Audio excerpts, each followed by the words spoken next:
அண்ணா சீரியல்ல இன்னைக்கு என்ன நடக்க போகுதுன்னு பார்க்கலாம். வாங்க வீடியோக்குள்ள போலாம். எசிகி அண்ணனை நினைச்சு அழுதுகிட்டே இருக்கிறாங்க. எசிகிய பார்த்துட்டு பாக்கியம் வந்து அப்படியே நனைஞ்ச ஈரத்துணி மாதிரி இப்படி கிடக்குறாளே, இவளை அரை நிமிஷம் கூட இங்க வச்சிருக்க கூடாது. அவங்க அண்ணன்கிட்டயே கொண்டு சேர்த்திடலாம். அந்த கோட்டிக்காரன் என்னன்னா முறுக்கிக்கிட்டு இருக்கான். இந்த கோட்டிக்காரி அவனையே நினைச்சு அழுதுகிட்டு இருக்கான். இவன் இங்க இருந்தா சரிப்பட்டு வராதுடா சாமி. டேய் முத்துப்பாண்டி, நீ கார் எடுடா, இவளை கொண்டு போய் அவங்க அண்ணங்கிட்டயே விட்டுலாங்கிறாங்க.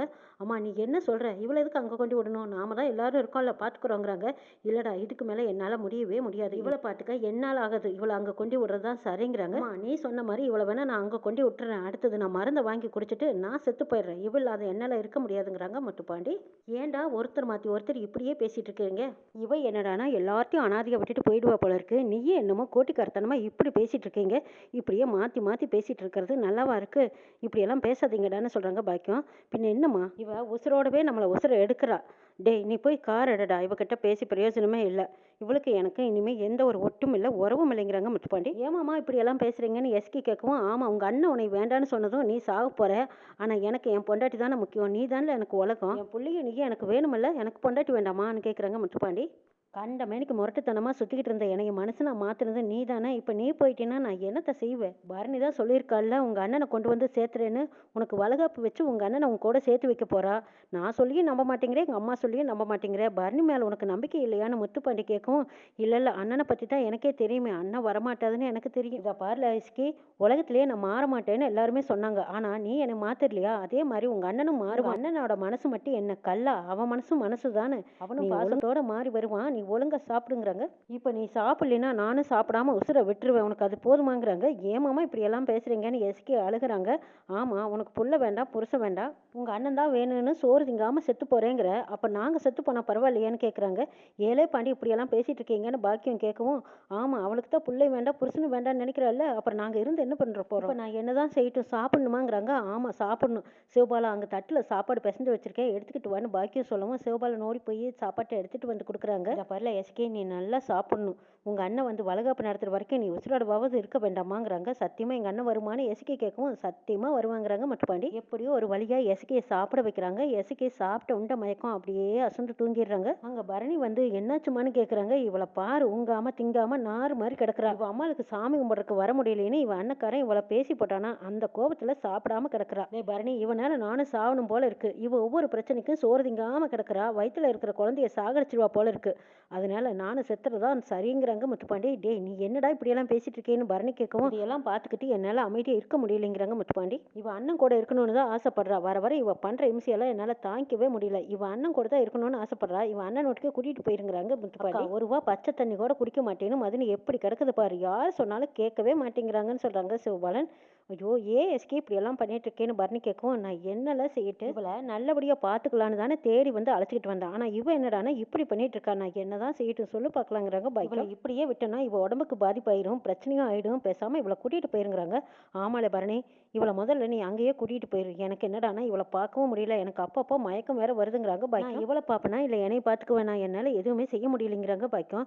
அம்மா மதனிக்காக நீ ஏமா பட்டினி கிடக்க போறேன்னு கேட்குறாங்க சிவபாலன். பரணி கிட்ட முத்துப்பாண்டி சொல்றாங்க, இது வரைக்கும் பார்த்ததெல்லாம் போதும், நீ இவளை பேசாம அங்கேயே கூட்டிட்டு போயிரு. இவ தான் உசுருன்னு நினைச்சு இவ இழுக்கிற இழுப்புக்கெல்லாம் நான் போனேன்.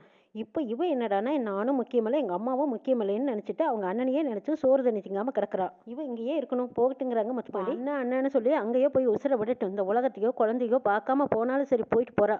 இப்படி கோவத்துல முத்துப்பாண்டி பேசிட்டு இருக்கும்போது, டே என்னடா பேசுற, ஏன்டா இப்படி எல்லாம் பேசுறேன்னு பரணி கேட்குறாங்க. ஆமா எனக்கு பொண்டாட்டின்னு இருந்தா அவ இல்லைனாலும் பரவாயில்ல, எங்கேயோ ஒரு பக்கம் உசுரோடவாவது இருக்கட்டும்ங்கிறாங்க முத்துப்பாண்டி. எஸ்கியோட உடம்பு ரொம்ப வீக்கா இருக்குன்னு பரணி குளுக்கோஸ் போட்டு விடுறாங்க. சரி இவளை நான் பார்த்துக்கிறேன், நீங்கள் எல்லாரும் போய் சாப்பிடுங்கன்னு பரணி சொல்லவும், பாக்கியம் முத்துப்பாண்டி சிவபாலன் எல்லாரும் சாப்பிட போகிறாங்க. எஸ்கியை தட்டி எழுப்புறாங்க பரணி. எஸ்கி ஏன்டி இப்படி எல்லாம் பண்ணிட்டு இருக்க? வயிற்றுல குழந்தை இருக்கிறதே உனக்கு ஞாபகம் இல்லையா? எல்லாம் இருக்குடே, நான் அத்தைக்காகத்தான் இங்கே வர வேண்டியதா போச்சுங்கிறாங்க எஸ்கி. எது அம்மாவுக்காகவா? என்னடே விளையாட்டு பண்ணுறியான்னு கேட்குறாங்க பரணி. விளையாட்டு இல்லடி, இதுதான் உண்மைக்கு. தலையில் மூளைக்கு போகிற நரம்பில் ஏதோ கட்டி இருக்கான். அது புற்றுநோய் கட்டியா இல்லை நீர் கட்டியான்னு தெரியலன்னு டாக்டர் சொல்லிட்டாங்க. திரும்பி வந்ததுக்கு அப்புறம் தான் அது என்னன்னு சொல்லுவாங்களா. அதனால தான் அத்தை அடிக்கடி மயக்கம் போட்டு போகுது. மாமா என்கிட்ட சொன்னாங்க, இதை பார்த்துக்கறதுக்காக தான் நான் அங்கிருந்து இவ்வளவு கஷ்டப்பட்டு வந்தேன். ஆனா அண்ணன் இதை புரிஞ்சுக்காம என்ன தப்பா நினைச்சிட்டு இருக்குதுன்னு அழுகுறாங்க எஸ்கி. எஸ்கி என்னடி சொல்ற? ஏண்டி என்கிட்ட இது வரைக்கும் சொல்லவே இல்லைன்னு பரணி கேட்கவும், ஆமா நீ அமெரிக்கா போறதா இருந்தா இந்த விஷயம் தெரிஞ்சா நீ அமெரிக்கா போக மாட்டேன்னு தான் மாமா சொல்ல வேண்டாம்னு சொல்லிட்டு டெஸ்ட் வர வரைக்கும் நம்ம யாருக்கிட்டையும் இதை பத்தி எதுவும் சொல்ல வேண்டாம்னு சொன்னதுனால தான் நானும் யாருக்கிட்டையும் சொல்லலைங்கிறாங்க. சரி எனக்கு அப்படியே தூக்கமா வருது, என்னாச்சு எனக்கு அப்படின்னு எஸ்கி கேட்கவும், உனக்கு தூக்க மருந்து தாண்டி போட்டிருக்கேன், இன்னும் கொஞ்சம் நேரம் நல்லா தூங்கி ரெஸ்ட் எடுத்தீங்கன்னா சரியா போயிடுங்கிறாங்க. சரி அம்மாவோட ரிப்போர்ட் எங்கே வச்சிருக்கீங்கன்னு கேட்கவும், அம்மாவோட யூனிஃபார்ம் எல்லாம் வெப்பமெல்லாம் அந்த பீரோவில் இருக்குங்கிறாங்க. பரணி போய் அதை எடுத்து பார்த்துட்டு அவங்க அம்மா மேலே பாசமாக அன்பா அம்மாவை பார்க்கறதுக்காக சமையல் கட்டுக்கு வராங்க. அவங்க அம்மா பால் காய்ச்சிட்டு இருக்கிறத பார்த்த பரணி, அம்மா ஐ லவ் யூங்கிறாங்க. என்னைக்கும் இல்லாத திருநாளா இன்னைக்கு என்ன என் மேலே இவ்வளோ பாசத்தை கொட்டுறேன் அப்படி பாக்கியம் கேட்கவும், அம்மா உன்னை கட்டிப்பிடிச்சிக்கிட்டான்னு பரணி கேட்குறாங்க. நான் உன் அம்மாடி எவ்வளோ வேணாலும் கட்டிப்பிடிச்சிக்கோங்கிறாங்க. அப்போ சிவபாலன் வராங்க. உன் மேலே நானும் ஐ லவ் யூங்கிறாங்க சிவபாலன். அடே அப்பா, 2 பேரும் என்னம்மா கூட்டடிக்கிறீங்க? என்னைக்கும் இல்லாத திருநாளா என்கிட்ட எதுக்கு இன்னைக்கு இப்படி விளையாடுறீங்க 2 பேரும் அப்படின்னு கேட்குறாங்க. எனக்கு எப்பவும் வேணுங்கிறாங்க பரணி. நான் எப்பவும் உங்க கூட தான் ஜாமி இருப்பேன், வேணா அந்த முரட்டு பயிலையும் இங்கேயே கூட்டிகிட்டு வந்து இங்கேயே இருந்துக்கோங்க, நாங்களும் எல்லாரும் ஒன்றா உங்கள் கூடவே இருக்கோங்கிறாங்க பாக்கியம். அப்போ சவுந்தரபாண்டியும் பாண்டியம்மாவும் வராங்க. என்ன பாக்கியம், சாப்பாடெல்லாம் ரெடி ஆயிடுச்சாங்கிறாங்க. ஏங்க வர்ற வழியில் ஒரு ஹோட்டல் கூடவா இல்லை, சாப்பிட்டு வர வேண்டியது தானே, இந்த நேரத்துக்கு அப்புறமா சாப்பாடு கேட்குறீங்களாங்கிறாங்க. ஆமாம் பாக்கியம், எத்தனை ஹோட்டல் வேணாலும் இருக்கலாம், ஆனாலும் உன் கையால் சாப்பிட்ற மாதிரி இருக்குமாங்கிறாங்க. பாண்டியம்மா சொல்கிறாங்க, ஆமாம் பாக்கியம், ஒரு காப்பி தண்ணி குடித்தாலும் உன் கையில் தான் குடிக்கணும்னு ஒரு காப்பி தண்ணி கூட வாங்கிட்டு கொடுக்காம கூட்டிகிட்டு வந்துட்டான் என் தம்பி. சரி சரி ரொம்ப பசிக்குது, வந்து சாப்பாட்டை போடுவா. ஏ பரணி, நீ எப்போ வந்த, ஏன் கிளம்பிட்டியாங்கிறாங்க. ஆமாப்பா நான் கிளம்புறேங்கிறாங்க. ஏன் இன்னும் கொஞ்சம் நேரம் இருந்துட்டு போகலாமலங்கிறாங்க. எஸ்கிக்கு உடம்பு சரியில்லை பார்க்கலான்னு வந்தேங்கிறாங்க. ஓ அப்படியா, சரி சரி பாக்கியம் நீ வா, வந்து சாப்பாட்டை போடுன்னு போய் சாப்பிட்றாங்க. வீட்டில் சண்முகம் இன்னும் பரணியை காணோம், எஸ்கிக்கு என்னாச்சுன்னு தெரியலன்னு குடும்பமே எல்லாரும் பதறி போய் நிற்கிறாங்க. ஃபோன் பண்ணி கேட்கலானாலும் அண்ணன் வேற கூடவே இருக்கு. எஸ்கிக்கு ஃபோன் பண்ணால் அண்ணனுக்கு பிடிக்காதல்ல, அதனால நம்ம ஃபோன் பண்ணக்கூடாது, பரணி வந்து என்னென்னு சொல்லட்டுங்கிறாங்க. அக்காவை நினச்சா எனக்கு அழுகையாக வருது, அக்கா கிட்ட பேசணும் போல இருக்கு, ஆனால் அண்ணன் கோவப்பட்டுக்குமே, என்ன செய்யறதுங்கிறாங்க கனி. சிவபாலனோட பைக்கு சத்தம் கேட்குது, அநேகமாக பரணி வந்துட்டான்னு நினைக்கிறேன்னு எல்லாரும் வாசலையே பார்க்குறாங்க. பரணியும் வராங்க. பரணி வந்ததும் வைகுண்டா கேட்குறாங்க, ஏத்தா இப்போ எஸ்கி எப்படி இருக்கான்னு கேட்குறாங்க. அவள் ஒரு பைத்தியக்காரி மாமா, அவள் அண்ணன் அவங்ககிட்ட பேசலையா, அதனால அவளும் அவள் குழந்தையும் செத்து போகிறதா இருக்காங்க, நீ கிடந்து சாகுறான்னு சொல்கிறாங்க. பரணி மயக்கம் போட்டு விழுந்திருக்கா, இதுக்கு பேர் பாசமா, இதெல்லாம் பைத்தியக்காரத்தனமா இல்லையான்னு கேட்குறாங்க. பரணி சண்முகம் கேட்டியா, என் மாவை எப்படி கிடக்குறான்னு நீயும் கேட்டியல. மாமா அவங்ககிட்ட நான் பேசிக்கிறேன், அங்கே ஒருத்தி பாசம் பாசம்னு சொல்லி சாக கிடக்குறா, இவன் மனசு இங்கே கல்லாக இருக்கிறான், அவங்ககிட்ட எல்லாம் பேசினீங்கனாலும் இவன் மனமண்டையில் ஏறவே ஏறாது, எதுவாக இருந்தாலும் நான் பேசுகிறேன் மிஸ்டர் பிரசிடென்ட், நான் உங்ககிட்ட கொஞ்சம் தனியாக பேசணும், ரூம்குள்ளே வாங்கங்கிறாங்க. எதுவாக இருந்தாலும் இங்கேயே பேசு, நான் தனியாவெல்லாம் வந்து பேச மாட்டேங்கிறாங்க சண்முகம். நான் சொன்னா நீ வரணும், இப்போ நீ கண்டிப்பாக அங்கே வரணும், நான் பேசி ஆகணுங்கிறாங்க. பரணி டேய் இப்போ ஏன் வீம்பு பிடிச்சிட்டு நிற்கிற, அவள் தான் கூப்பிட்டு போகிறால, போய் என்ன ஏதுன்னு கேளுங்கிறாங்க. ஏன் மகாராணி இங்கே சொல்ல மாட்டாளான்னு கேட்குறாங்க சண்முகம். இப்போ எதுக்கு வீம்பு பிடிச்சிட்டு இருக்க, ஏதோ முக்கியமான விஷயமா இருக்க போகுது, நீ என்னென்னு போய் கேளுன்னு சொல்கிறாங்க ரத்னா. இப்போ போக போறியா இல்லை உன்னை நான் கழுத்தை பிடிச்சி உள்ள தள்ளுட்டுமான்னு கேட்குறாங்க வைகுண்டம். நானே போய் தொலைகிறேன் அப்படின்னு சொல்லிட்டு சண்முகம் துண்டை உதறி போட்டுட்டு ரூமுக்குள்ளே போனதும் பரணி கிட்ட கேட்குறாங்க, இப்போ எதுக்கு எங்கிட்ட தனியாக பேசணும்னு சொன்னேன் அப்படின்னு கேட்கவும், கையில் வச்சிருந்தா அந்த ஃபைலை எடுத்து காட்டுறாங்க. என்னதுன்னு சண்முகம் பார்க்குறாங்க. இது என்னென்னு கேட்கறனாலன்னு சண்முகம் கேட்கும்போது கதவை தாழ் வச்சுட்டு வந்து பரணி சொல்கிறாங்க, இங்கிலீஷில் போட்டிருக்குமேனு பயப்படாத, தமிழில் பேர் போட்டிருக்குமல்ல, யாரோட ரிப்போர்ட்னு பாருங்கிறாங்க. சண்முகம் அதை விரிச்சு பார்க்குறாங்க. இது என்ன பாக்கியம் பேர் போட்டிருக்குங்கிறாங்க. ஆமாம், உசுருக்கு போராடிட்டு இருக்கிற எங்கள் அம்மா பேர் தான், எங்கள் அம்மாவே தான் உசுருக்கு போராடுதுங்கிறாங்க. சொல்லிட்டு பரணி அழுக ஆரம்பிக்கிறாங்க.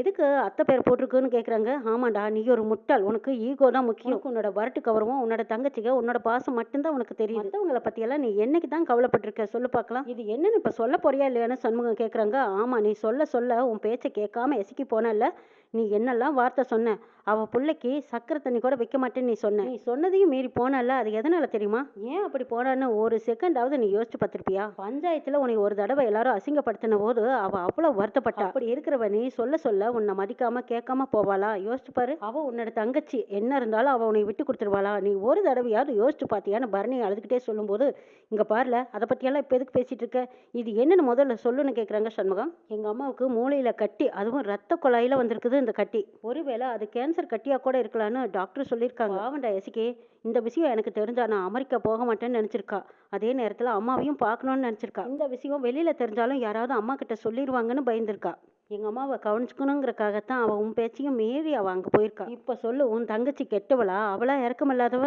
சொல்லு பார்க்கலான்னு பரணி கேட்கவும், இல்லை பரணி எனக்கு இப்போவே தலையை சுற்றுற மாதிரி இருக்கு, எனக்கு இப்போவே கண்ணை கரகரன்னு சுற்றுற மாதிரி இருக்கு, என்னால் முடியலன்னு சொல்லி கட்டில் மேலே உட்காடுறாங்க சண்முகம். விஷயத்தை வெளியில் சொல்லவும் முடியாமல் தானே சமாளிக்கவும் முடியாமல் அவளே கிறங்கி போய் கிடக்குறா, அவளை போய் நீ தப்பாக நினச்சிக்கிட்ட, என்னடா அண்ணன் நீ இந்த விஷயத்தை என்கிட்ட முதல்லயே சொல்லியிருக்கலாமல்லன்னு சண்முகம் கேட்குறாங்க. ஏண்டா இந்த விஷயத்த சொல்லியிருந்தா நீ ஊரையே திரட்டியிருப்ப, இந்த விஷயம் அம்மாவுக்கு தெரிஞ்சா தனக்கு கேன்சர்னு சொன்னா யாருனால தாங்கிக்க முடியும்? அது அம்மானால தாங்கிக்க முடியுமா? சொல்லு பார்க்கலாம்.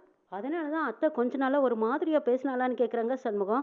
ஆமாண்டா, அது சரியாகறதுக்காக அது கரையட்டும்னு ஒரு மாத்திரைய குடுத்துருக்காங்க. அந்த மாத்திரைக்கு கரையலைன்னா, அந்த கட்டி மட்டும் கேன்சர்ன்னு தெரிய வந்தா நான் என்ன பண்ணுவேன்னு எனக்கே தெரியலையேன்னு அழுகுறாங்க. அவங்க எனக்கு அம்மா. பசியும் பட்னியுமா இருந்துக்கிட்டு பணத்த சேமிச்சு வச்சு நான் படிக்கும்போதெல்லாம் அப்பப்ப எனக்கு பணம் அனுப்பிச்சு வச்சாங்க. உனக்கு எனக்கு எங்க அம்மா தான குலசாமி. அவங்கள நான் எப்படி காப்பாத்த போறேன்? என்ன பண்ண போறேன்னே தெரியலையேன்னு சண்முகத்தோட தோள் மேல சாஞ்சு அழுகுறாங்க பரணி. சண்முகம் பாக்கியத்த நினைச்சதும் உடனே எழுந்திருக்கிறாங்க. வா இப்பவே போய் அத்தைய பார்க்கணும். என் கண்ணீரால அவ கால கழுவுனா தான் எனக்கு புண்ணியம் கிடைக்கும். இப்பவே போய் ஆகணும் வான்னு கூப்பிடுறாங்க. ஏய் விஷயம் தெரிஞ்சதும் நீ எப்படி ரியாக்ட் பண்ற பாத்தியா? இதுக்கு தாண்டா எஸ்கே உன்கிட்ட இந்த விஷயத்தையும் மறைச்சிருக்கா. பதறாத பொறுமையா இருங்கறாங்க பரணி. இப்ப நீ வரப்போறியா இல்லையாங்கறாங்க. இந்த ராத்திரியில எதுக்கு? காலையில போய் பாத்துக்கலாங்கறாங்க. ராத்திரியா பகலானாலும் நான் உன்கிட்ட கேட்க விரும்பல. இப்ப நான் அத்தைய பார்க்க போகணும். நீ வரப்போறியா இல்லையா? ஏய் அப்படியே அம்மாவை போய் பார்த்தாலும் நீ அம்மா கிட்ட மட்டும் இந்த விஷயத்த சொல்லிடாத. அம்மானால இதை தாங்கவே முடியாதுங்கறாங்க பரணி. நான் சொல்லலைன்னு சொல்லி அழுகுறாங்க சண்முகம். ஏய் இந்த விஷயம் அப்பாவுக்கு தெரிய வேண்டாங்கறாங்க.